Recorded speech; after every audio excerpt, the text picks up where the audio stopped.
Nah, demikian juga yang kalau ditinjau yang ke arah vertikal begitu ya, ke arah vertikal berarti kita punya berat yang ini dan juga eh, gaya tekan di permukaan yang bawah ini.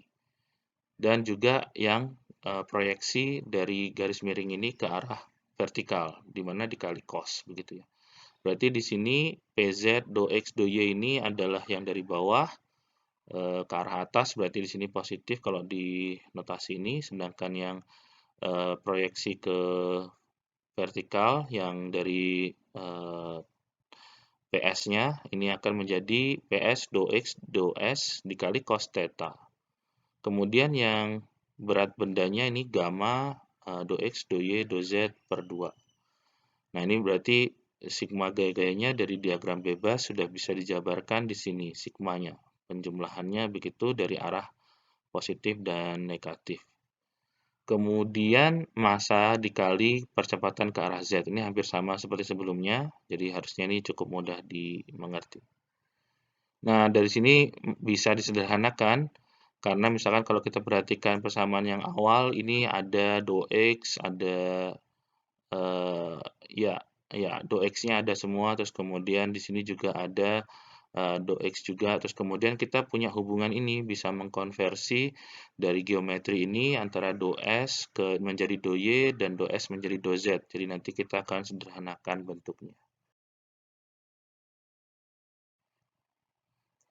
Nah, kemudian selanjutnya setelah kita mendapatkan bentuk ini, kita tinjau lagi kalau fluida statik atau statika fluida itu berhubungan dengan medan tekanan ya. Nah, di sini kita akan gunakan ilustrasinya menggunakan bentuk kotak ya. Kalau tadi kita bentuknya segitiga ini kotak. Jadi kurang lebih ini nanti akan kita tinjau kurang lebih akan sama seperti yang tadi atau mirip begitu ya. Jadi di sini akan kita tunjukkan persamaan dasar untuk medan tekanan.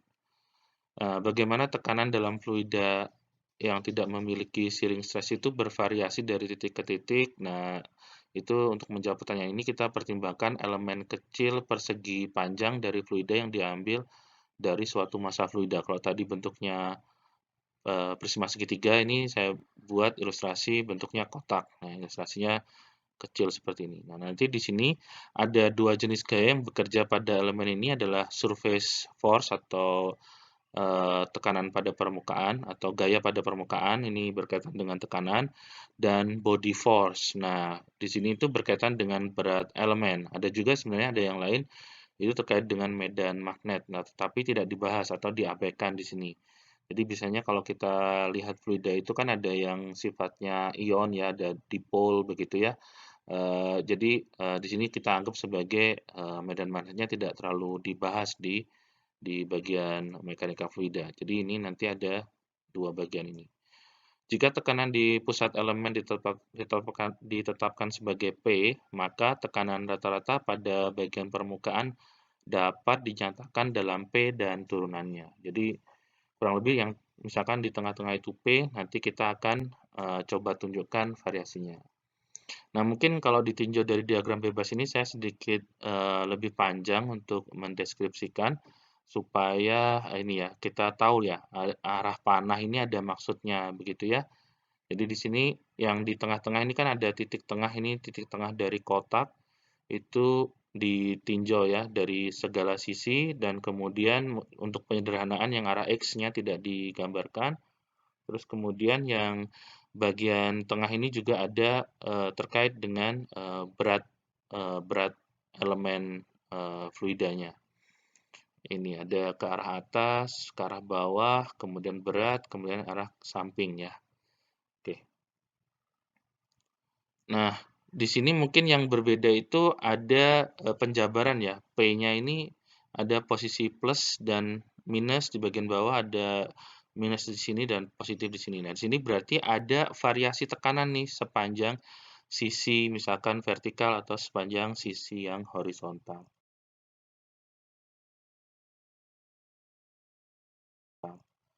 Nah, di sini mungkin dijelaskan ya. Jadi di sini kurang lebih sebenarnya menggunakan ekspansi deret Taylor Nah, kalau Anda belajar deret, kalau nggak salah itu di Geomat 1 ya, kalau nggak salah itu ada deret Taylor juga Anda belajar. Nah, itu di sini akan memperkirakan tekanan pada jarak yang dekat dan mengabaikan orde dari deret Taylor yang lebih tinggi ya. Jadi mungkin diasumsikan akan suatu elemen fluidanya mendekati nol sehingga nanti kita akan memperoleh resultan gaya pada arah Y dan arah X atau arah Z-nya sebagai berikut. Kita coba tinjau dulu yang arah Y dulu, yang arah Y itu yang horizontal ini ya. Di sini saya tambahkan gambar warna orange ya. Nah, di sini eh, delta Fy atau gimana kita menyampaikannya adalah elemen gaya ke arah Y begitu ya. Di sini sebagai eh, yang dari sebelah kiri dikurangkan yang menuju yang dari sebelah kanan begitu ya. Jadi sisi yang sebelah sini ini adalah P dikurangi do P per do Y dikali delta Y per 2. Saya tadi mungkin salah ya menyampaikan kalau simbol yang seperti ini tuh harusnya delta ya. Kalau yang do ini seperti ini ya. Jadi kalau tadi saya menyampaikan tadi do itu mungkin harusnya itu delta. Ini bentuknya delta ya. Jadi yang di sini tadi mungkin kalau kembali ke slide belakang tadi delta S, delta X, delta Y ya harusnya. Mohon maaf. Nah, baru yang di sini kita ketemu do P per do Y. Jadi kalau do itu biasanya berkaitan dengan eh, integral parsial, diferensial parsial ya. Sedangkan yang ordinary itu yang pakai delta ini. Nah, mengapa bentuknya seperti ini? Kita bisa tinjau kalau yang warna orange ini saya coba jabarkan di gambar grafik yang sini. Anda bisa lihat. Jadi panjangnya ini Anda bisa cek. Jadi kalau di tengah-tengah itu adalah P, nah yang sebelah kiri itu adalah diasumsikan distribusinya mengecil, yang sebelah kanan distribusinya membesar. Jadi rata-ratanya di tengah-tengah itu akan menjadi P begitu ya, nilai nilai tekanan di tengah-tengah pada bagian sejajar sumbu Y ini. Jadi yang sebelah kiri ini kita mendapatkan P yang lebih kecil sebesar do P per do Y dikali delta Y per 2. Sedangkan yang ada di sebelah kanan ini sebagai P yang lebih besar atau P ditambah do P per do Y dikalikan delta Y per 2. Nah, kurang lebih itu untuk distribusi tekanan ke arah Y-nya. Jadi kalau ini kita coba selesaikan, maka